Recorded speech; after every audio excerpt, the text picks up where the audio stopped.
let's have a chat about tariffs, right? Everyone else is talking about them. Okay. And obviously it's just happened the last 24 hours in the US. What do you think from your perspective in China? What sort of, or how's that going to go down over there? Is it going to make any difference at all?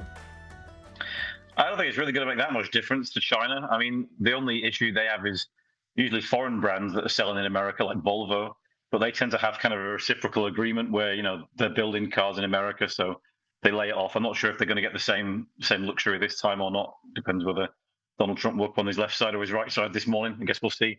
But Chinese brands don't sell in America, so they've got nothing to lose, really. The biggest tariff issues for them are Europe. If Australia decided to put tariffs on them, then they would have an issue. Places like the UK as well. But yeah, I don't think it's really going to affect the Chinese brands so much.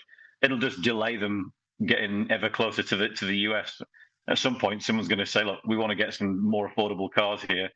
I mean, if anything, it's going to really affect the American car brands, because it even affects the ones that are built outside of America going back into America, like Fords and Stellantis cars and GM and stuff. So yeah, I think they call it some short-term pain. I think it's going to cause some real issues, honestly, for American car buyers.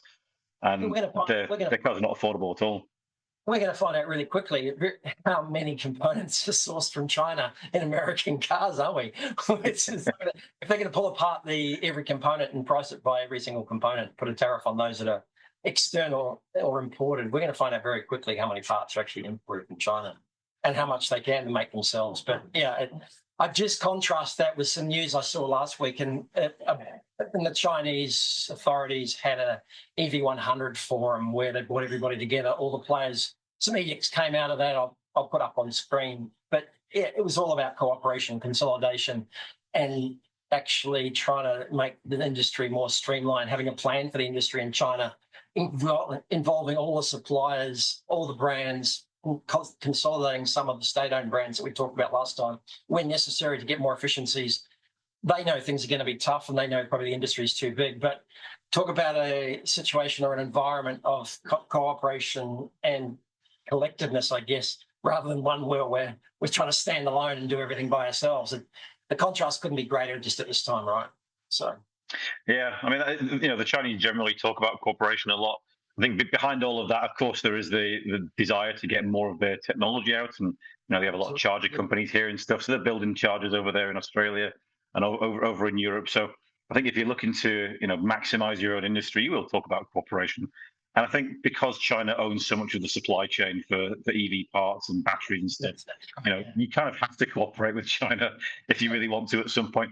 I understand the US. I understand that they want to bring more manufacturing home. Countries that build stuff are generally more prosperous. I felt that when I lived in Germany, and China absolutely is getting more prosperous as a result of building stuff. So, yeah, I think it's important to have manufacturing. It's just not going to be as easy as Donald Trump thinks. Yeah, and perhaps between you and I, offline now, look, I don't know if they can afford to. Wasn't it the reason they outsourced to Canada and Mexico, that they couldn't afford to pay the US worker $100 an hour? Yeah, it seems like he wants to crash the dollar, which will lower the value and bring everyone down again.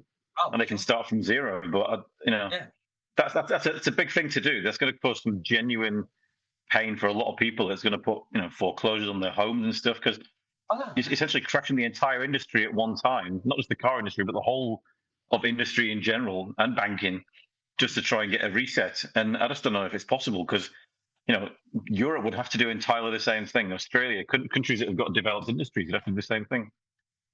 I know, take a look at a map and have a look at Detroit, and across the river is, I think, it's a city in Canada called, I think it's Winston. If I'm completely wrong, I've made it up. But it's not a matter of, it's like across the harbour in Hong Kong, right? Or from North Sydney, from the city in Sydney. It's not a matter of really exporting or importing or from Canada. It's just across a river. It's a bridge, right? Some parts are made on a city in Canada across the river, and Detroit's on the other side. It actually puts it all in perspective in my mind about how ridiculous the whole thing is, because someone put a border. Sure, it's a legal border. There's a currency that's worth 20% more or less on one side, but it's just ridiculous, because the parts just go across the bridge and come back again all day long, and that's inside a city, right? This happens to be a border running down the river. So it just meant, it resonated with me, because it just seemed ridiculous. But anyway, let's move on. Hey, thanks, Mark. That gives us a fantastic overview of what we can expect The Shanghai Auto Show starts 23rd of April, goes to early May. Soon after that, you're going to see Mark's walk around on his channel, Inside China Auto, where there'll be a mammoth, probably hopefully 4K walk around of everything we've talked about and a whole lot of surprises as well. So keep an eye out for that one. It's not far away now. Thanks, Mark, and we look forward to seeing you next time. No worries. Thanks for having me.